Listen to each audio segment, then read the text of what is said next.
Ever wonder why some people just magically draw others in like a human magnet, while others repel each other like two north poles of a magnet?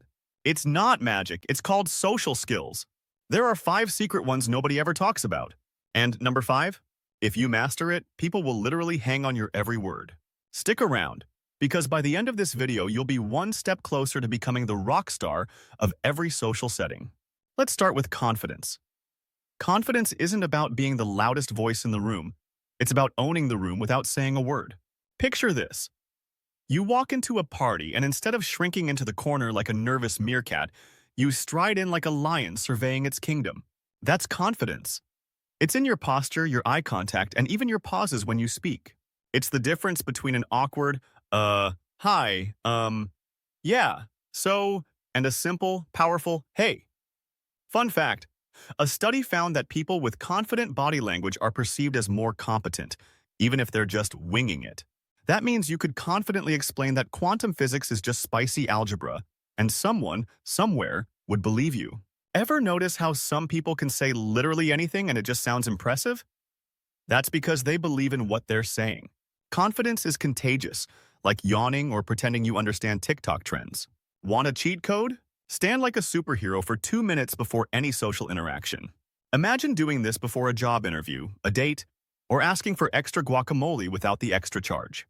Just don't take it too far. Standing on a table in a Wonder Woman pose might get you noticed, but not in the way you'd like. And remember, confidence isn't about being perfect. It's about owning your imperfections. Tripped while walking in? Laugh it off like you meant to do it. Forgot someone's name? Play it off like a smooth operator. Ah, yes, you have one of those unforgettable faces. Remind me of your equally iconic name. Boom. Confidence. If confidence is the engine, empathy is the fuel. It's what makes people feel seen, heard, and understood. Imagine you're talking to someone and suddenly their eyes light up because you just get them. That's the magic of empathy. It's like emotional Wi-Fi. You don't see it, but when it's strong, everyone feels connected.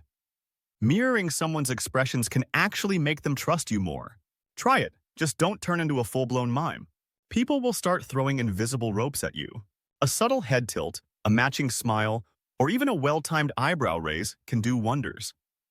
It signals, I'm on the same emotional page as you, instead of, I'm studying your face for a future crime. Think about your favorite people. Chances are, they listen to you, they understand your weird obsessions, and they know exactly when you need a pep talk or just a tub of ice cream. That's empathy in action. If you want to be instantly liked, put yourself in someone else's shoes. Preferably not literally, unless they have really good taste in footwear. Bonus points if they're designer shoes. Want to master empathy? Nod, react, ask follow-up questions. If someone tells you they love skydiving, don't just say, cool. Say, wow, what made you want to jump out of a perfectly good airplane? People love talking about themselves, and if you give them that space, you'll become the person they instantly vibe with. Another pro tip, match their energy. If they're hyped about their new puppy, don't hit them with a monotone, that's nice. Channel your inner dog lover. Ask for pictures, prepare to be shown 73 of them, and say, aw, like your life depends on it. Enthusiasm is contagious, and empathy is its best friend. Now, do you ever feel like some people just know what you're thinking? They're not mind readers. They're just really good at reading social cues. Micro-expressions, tone shifts, body language. It's all a secret language most people don't even realize they're speaking. Fun fact. Poker players literally train to read micro-expressions to know when someone's bluffing.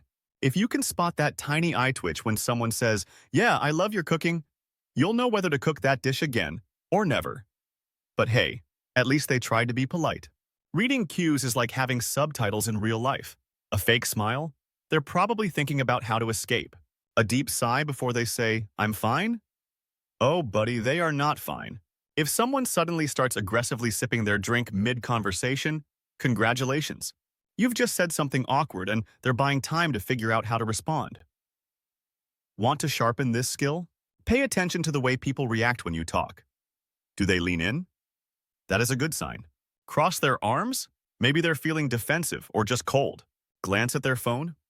Either they're rude or you need to spice things up. If they slowly back away while nodding, you might be oversharing about your pet tarantula again. The better you get at reading cues, the better you'll be at navigating conversations like a social ninja. Soon, you'll be out there dodging awkward silences and deflecting weird vibes. The next skill is charm. Charm isn't about being the funniest or the weirdest person. It's about making people feel good about themselves. Ever met someone who made you feel like the most interesting person in the world? That's charm. People like those around them who make them feel valued. Want an easy charm hack? Give compliments, but make them specific. Instead of nice outfit, say, that jacket makes you look like you just walked off a movie set. Instead of you're funny, say, you have the perfect timing for comedy. Ever thought about stand-up? Specific compliments feel genuine, and people eat them up. But charm goes beyond just compliments. It's about engagement, showing genuine curiosity about others. When you talk to someone, make them feel heard. Ask follow-up questions. When people feel like you're truly interested in them, they naturally enjoy your company more. Another trick? Use people's names in conversation. A simple, "That's a great point, Sarah," or "I totally get what you mean, Jake," makes interactions feel more personal and warm. It signals that you're paying attention and that they matter. Body language plays a role in charm too. Keep an open posture, maintain good eye contact, and smile genuinely. Lean in slightly when someone speaks. It subtly shows interest and makes the other person feel important. Humor helps too. You don't need to be a comedian, but lightheartedness puts people at ease. A well-placed joke or a playful comment can make interactions more enjoyable. When you combine these elements, you'll naturally become a more charming person. Now, let's talk about the number one social skill, listening. Most people pretend to listen while waiting for their turn to talk. But real listening, that's next-level magic. Good musicians are fantastic listeners. They don't just hear sounds, they feel the rhythm, anticipate the beat, and blend perfectly. And guess what? The same applies to social interactions. Think about the greatest musicians of all time. Whether it's jazz legends like Miles Davis, rock icons like Jimi Hendrix, or classical maestros like Beethoven, they all had one thing in common, an ability to really listen. They didn't just play, they tuned into every note, every beat, every subtle shift in energy. They listened to their bandmates, to the crowd, to the silence between the notes. And that's what made their music legendary. Now, apply that to conversations. When you really listen, you're not just waiting for your turn to speak. You're tuning in to the person in front of you. You're picking up on their tone, their emotions, the words they don't say. That's what makes someone feel truly heard, and that's what makes you unforgettable. Here's how you can take your listening skills to rockstar status. Just like a band synchronizes their tempo, match the energy of the person you're talking to. If they're excited, reflect that excitement. And in music, silence is just as important as sound. Great musicians know when to let a moment breathe before jumping into the next note. In conversation, pausing for a second before responding shows you're actually processing what's being said. The best way to show you're listening? Ask great questions. Instead of just nodding along, dig deeper. Listening is more than just a skill. It's a superpower. It makes people feel important. It builds trust. It deepens relationships. And just like in music, it's what separates the good from the truly legendary. So if you master these 5 social skills, you'll be navigating social situations like a rock star. If you want to unlock your inner rock star, check out our next playlist, Release Your Inner Rock Star with the Power of Music. Discover what your favorite music says about your personality, how music supercharges your brain, and so much more.